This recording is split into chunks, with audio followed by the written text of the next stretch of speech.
నుంచి 200 నుంచి 250 కోట్ల రూపాయలు ఏ విధంగా బయట తీసుకొచ్చి ఎన్నికల ఖర్చు కింద వ్యయం చేశారన్న అంశాలపై కూడా సిట్ ఆధారాలు సేకరించి కోర్టులో సబ్మిట్ చేసింది. ఇప్పుడు ఈరోజు జగన్మోహన్ రెడ్డికి అత్యంత సన్నిహితంగా ఉంటూ గత 5 ఏళ్లలో కీలకంగా వ్యవహరించి చివరికి ఎమ్మెల్యేలు మంత్రులు కూడా జగన్మోహన్ రెడ్డిని కలవాలంటే ముందు ధనంజయ రెడ్డిని కలిసి ఆయన దయతలిస్తే కానీ నెక్స్ట్ గుమ్మానికి వెళ్ళలేని పరిస్థితి అని చెప్పి చాలామంది వైసీపీ నాయకులు బయటకు వచ్చి మనోవేదన చెందిన పరిస్థితి కూడా మనం చూసాం.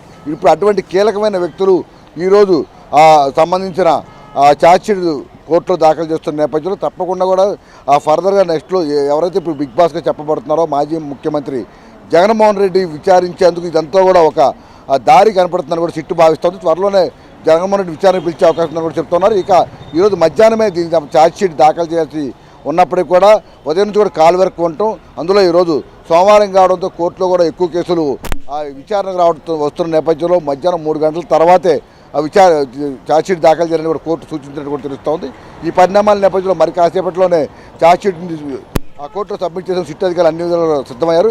అందులో సిట్ కార్యాలయం నుంచి కూడా ప్రత్యేక జీబులో ఈ మొత్తం రికార్డులను కూడా ట్రంక్ పెట్టిలో తీసుకొచ్చేందుకు కూడా సమాయత్తమైనట్టు కూడా తెలుస్తుంది. మరో గంటలోనే మొత్తం రికార్డు అంతా కూడా కోర్టుకు తరలించి న్యాయాధికారి ముందు ప్రవేశపెట్టనున్నారు. శ్రీహరి రైట్. సో మరొక కొంతసేపట్లోనే వచ్చేటువంటి అవకాశం ఉంది అని మీరు చెప్తున్న దాన్ని బట్టి అర్థమవుతుంది. ఇక దీంట్లో ఉన్నటువంటి విషయాలు ఏంటి అనేది కూడా చూడాలి. ఇప్పటికే జూలై 19న ఫస్ట్ ఛార్జ్షీట్ కూడా దాఖలు చేశారు. మరొక ఛార్జ్షీట్ కూడా ఇందులో ఉండబోతుంది. అయితే రామారావు, ఇటీవల ఏదైతే శంషాబాద్ ఫామ్ హౌస్లో సీజ్ చేసినటువంటి 11 కోట్ల రూపాయల సొమ్ము కావచ్చు, అట్లనే వెంకటేష్ నాయుడు సంబంధించినటువంటి నోట్ల కట్లు, ఇలాంటి విషయాలపైన కూడా ఏమైనా ఉండేటువంటి అవకాశాలు ఉన్నాయి? వాటికి సంబంధించినటువంటివి కూడా ఏమైనా పొందుపరిచారా? శ్రీహరి, మద్యం కుంభకోణానికి సంబంధించి రెండవ ఛార్జ్షీట్ను రెడీ చేసింది సిట్.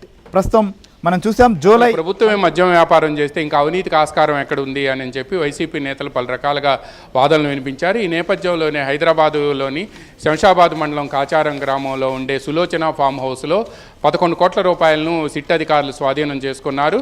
ఈ 11 కోట్ల రూపాయలు కూడా రాజకేశిరెడ్డి ఆదేశాల మేరకు వరుణ్ పురుషోత్తం ఇచ్చిన సమాచారం మేరకు కూడా అక్కడ దాచిపెట్టినట్టుగా కూడా ఆ కళాశాలకు సంబంధించిన ఇంజనీరింగ్ కళాశాలకు సంబంధించిన అడ్మినిస్ట్రేటివ్ ఆఫీసర్ ఇచ్చిన స్టేట్మెంట్లో స్పష్టంగా పేర్కొన్నారు. ఫైల్స్ అని తమకు చెప్పి అట్టపెట్టెల్లో తీసుకొచ్చి వాటన్నింటినీ కూడా సీల్ చేసి గోడౌన్లో పడేయమని చెప్పారని, కానీ ఇందులో డబ్బులు ఉన్నాయనే విషయం తమకు తెలియదు అని చెప్పి అక్కడ ఉండే అడ్మినిస్ట్రేటివ్ ఆఫీసర్ ఇచ్చిన సమాచారం ద్వారా సిట్ అధికారులు వాటిలన్నింటినీ కూడా సోదాలు నిర్వహించి ఆ సోదాల్లో 11 కోట్ల రూపాయలు స్వాధీనం చేసుకొని విజయవాడకు తీసుకొచ్చి కోర్టు అనుమతి మేరకు ఎస్బీఐలో డిపాజిట్ చేశారు. అదేవిధంగా ఇక ఈ 11 కోట్ల రూపాయలకు సంబంధించి కూడా తప్పనిసరిగా ఈ ఛార్జ్షీట్లో పేర్కొనే అవకాశం ఉంది.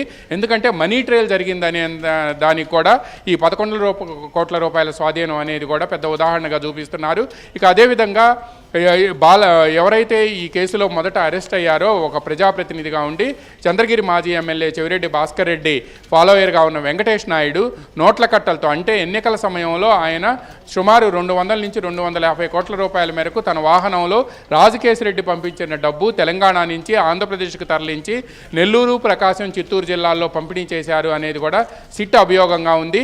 ఆ పంపిణీకి వచ్చిన డబ్బులతోనే అతను పురుషోత్తం నాయుడు అక్కడ వీడియో షూట్ చేయించుకున్నారని ఆయన ఫోన్ నుంచే సిట్ రిట్రీవ్ చేసింది.